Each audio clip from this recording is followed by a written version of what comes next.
जब एक एक सैनिक आज भी अलर्ट मोड में है, बॉर्डर पर पूरी नजर रखी जा रही है, पाकिस्तान को मुंहतोड़ जवाब फिर से देने की तैयारी है, तो इस वक्त यह सवाल पूछने का क्या मतलब है कि भारत ने कितने विमान गिरा?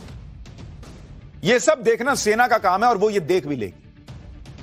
लेकिन कांग्रेस की राजनीति का स्तर इतना नीचे चला गया है कि जिस वक्त भारत जबरदस्त तरीके से कूटनीति करने में जुटा है, अपनी ताकत से पाकिस्तान को कूटनीतिक तौर पर जवाब दे रहा है, पाकिस्तान के झूठ को एक्सपोज कर रहा है, उस वक्त कांग्रेस भारत के विदेश मंत्री को गद्दार जैसे शब्द कह रही है। सुनिए कांग्रेस प्रवक्ता पवन खेड़ा ने आज क्या कहा है।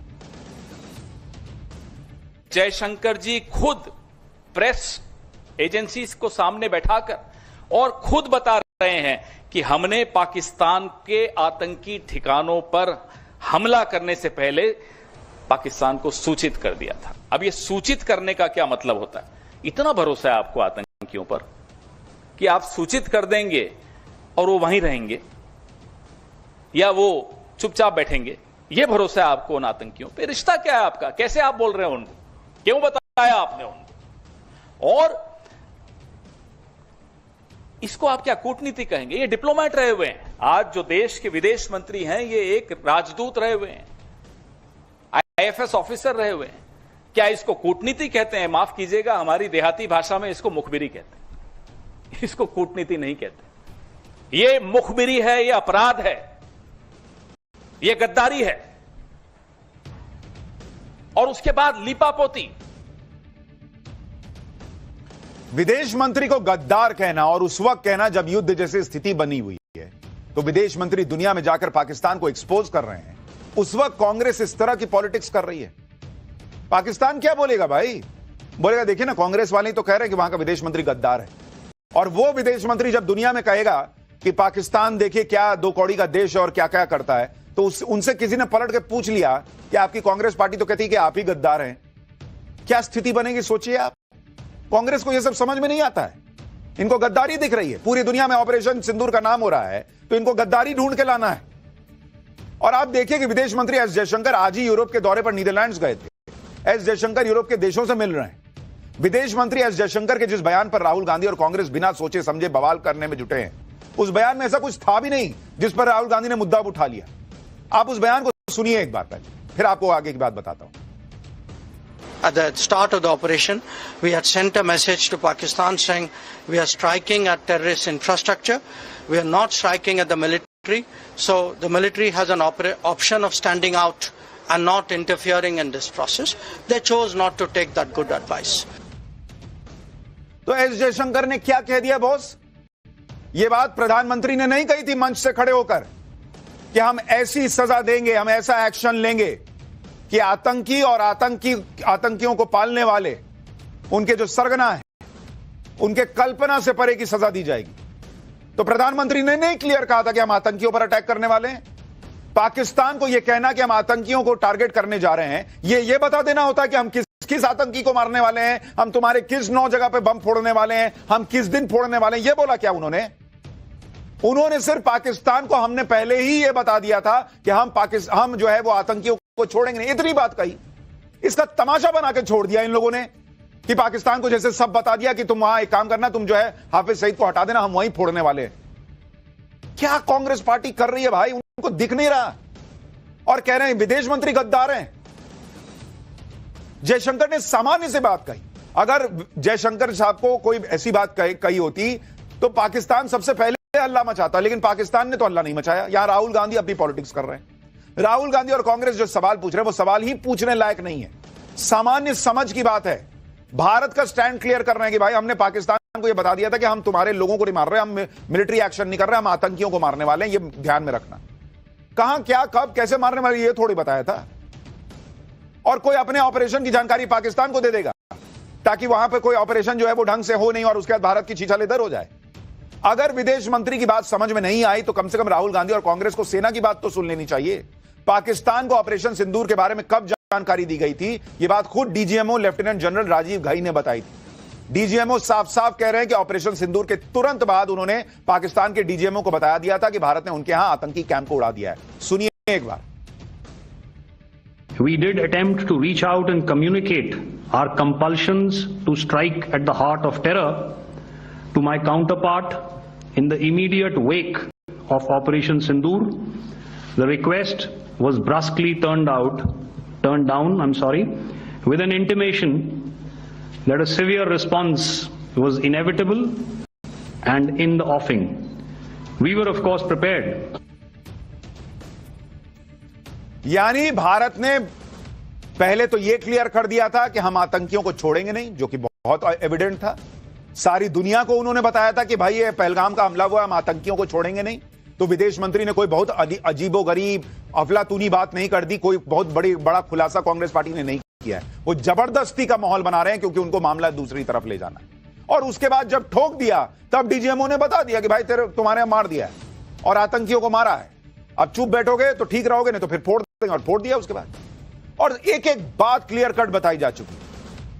जब सेना कह चुकी कि our job is to hit targets not count body bags, जब सेना कह चुकी ऑब्जेक्टिव हैज बीन अचीव्ड, जब सेना कह चुकी losses are a part of any combat scenario, जब सेना को इस बात की परवाह नहीं कि क्या नुकसान हुआ क्या नहीं, जिन्होंने अपनी जान की बाजी लगाई है वो जान की परवाह करने को तैयार नहीं है। इन लोगों को बड़ी आग लगी हुई है कि कितने विमान गिर गए। जब सेना को इस बात का गर्व है कि जो लक्ष्य थे उन्हें पूरा किया गया, तो राहुल गांधी को क्यों इस बात की पड़ी कि भारत ने कितने विमान गंवा दिए?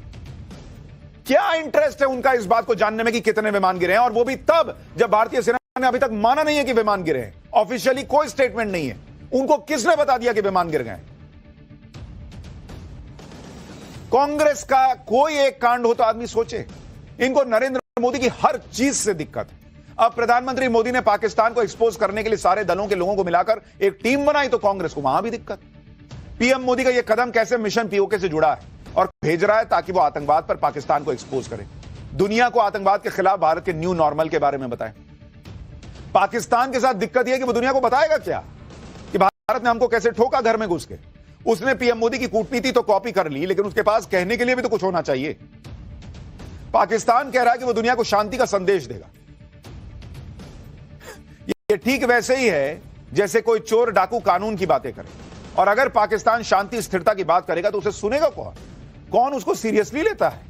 कमाल की बात यह भी है कि इधर पीएम मोदी कूटनीति का लंबा अनुभव रखने वाले शशि थरूर जैसे नेताओं के नेतृत्व में टीम भेज रहे हैं। उधर पाकिस्तान को ले देकर बिलावल भुट्टो मिला, वो नेता जिसे पाकिस्तान में कोई सीरियसली नहीं लेता। आप सोचिए, बिलावल भुट्टो की जितनी उम्र नहीं है उससे ज्यादा तो शशि थरूर को कूटनीति का अनुभव है। बच्चा है वो भाई, अल बल बोलता है बिलावल भुट्टो। आप पाकिस्तान के पत्रकारों को सुनिए, वो खुद कह रहे हैं कि पीएम मोदी की थरूर मिसाइल के आगे ये बिलावल कहां टिकेगा, ब्राजील और कोलंबिया जाएगी। दूसरी टीम रविशंकर प्रसाद लीड करेंगे, जो ब्रिटेन, फ्रांस, जर्मनी, इटली और डेनमार्क जाने वाली है। तीसरी टीम बीजेपी के सांसद बैजयंत पांडा लीड करेंगे, जो सऊदी अरब, कुवैत, बहरीन, अल्जीरिया जाने वाली है। चौथी टीम जेडीयू के संजय झा लीड करने वाले हैं। यह team Indonesia, Malaysia, south Korea, Japan और सिंगापुर जाएगी। पांचवी टीम सुप्रिया सुले लीड करेंगी, जो इजिप्ट, कतर। टीम शिवसेना सांसद श्रीकांत शिंदे लीड करेंगे, जो यूएई, लाइबेरिया, कांगो का दौरा करेंगे। और संजय झा की एक तस्वीर शायद गलत गई है, उसके लिए माफी मांगते, उसको अवॉइड कीजिए। लेकिन आप देखिए कैसे एक टीम बनाई गई है जिसमें भारत की तस्वीर टीमें बनाई हैं। उसमें से 3 टीमें तो विपक्ष के सांसद लीड कर रहे हैं, उसमें शशि थरूर, सुप्रिया सुले और कनिमोई हैं। 2 टीमें बीजेपी लीड कर रही है, 2 टीमें बीजेपी के सहयोगियों को दी गई हैं। यानी एक साथ पूरे देश की आवाज दुनिया में जाए और दुनिया उसे दमदार तरीके से सुने। इन 7 टीमों में करीब 51 नेता हैं, उसमें से 31 एनडीए से हैं, बाकी 20 विपक्ष से हैं। हर टीम में कम से कम एक मुस्लिम सांसद या डिप्लोमेट है। ये 32 से ज्यादा देशों में जाएंगे।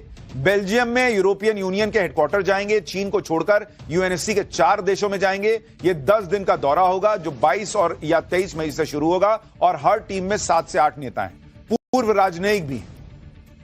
इन 7 टीमों में जो नेता सेलेक्ट किए गए हैं, उसमें भी यह कोशिश की गई है कि उसमें पक्ष और विपक्ष के दोनों नेता हों, और अगर किसी पार्टी का एक भी सांसद है तो उसे भी जगह दी गई है। जैसे आप देखिए, जैसे बैजयंत पांडा की टीम जो मुस्लिम देशों में जा रही है, उसमें ओवैसी का नाम है। बीजेपी नेता निशिकांत दुबे हैं, बीजेपी से पी कोन्याक, रेखा शर्मा है, पूर्व केंद्रीय मंत्री गुलाम नबी आजाद, पूर्व विदेश सचिव हर्ष श्रृंगला और नॉमिनेटेड सांसद सतनाम सिंह संधू हैं। रविशंकर प्रसाद की टीम में बीजेपी से डी पुरंदेश्वरी हैं, उद्धव ठाकरे की शिवसेना से प्रियंका चतुर्वेदी हैं, नॉमिनेटेड सांसद गुलाम नबी खटाना है, कांग्रेस से अमर सिंह है, बीजेपी से समीक भट्टाचार्य हैं। इसके अलावा पूर्व केंद्रीय मंत्री एमजे अकबर और पूर्व डिप्लोमेट पंकज सरन भी हैं। एकनाथ शिंदे के बेटे श्रीकांत शिंदे की टीम में बीजेपी से बांसुरी स्वराज हैं, ऑल इंडिया मुस्लिम लीग से मोहम्मद बशीर हैं, बीजेपी से अतुल गर्ग हैं, बीजेडी से सस्मित पात्रा हैं, बीजेपी से मनन कुमार मिश्रा हैं। इसके अलावा पूर्व मंत्री एसएस आहलूवालिया का नाम है। कनिमोई की टीम में समाजवादी पार्टी से राजीव राय हैं, नेशनल कॉन्फ्रेंस से मियां अल्ताफ अहमद हैं, बीजेपी से ब्रजेश चोपटा हैं, आरजेडी से प्रेमचंद गुप्ता हैं, आम आदमी पार्टी से अशोक कुमार मित्तल हैं।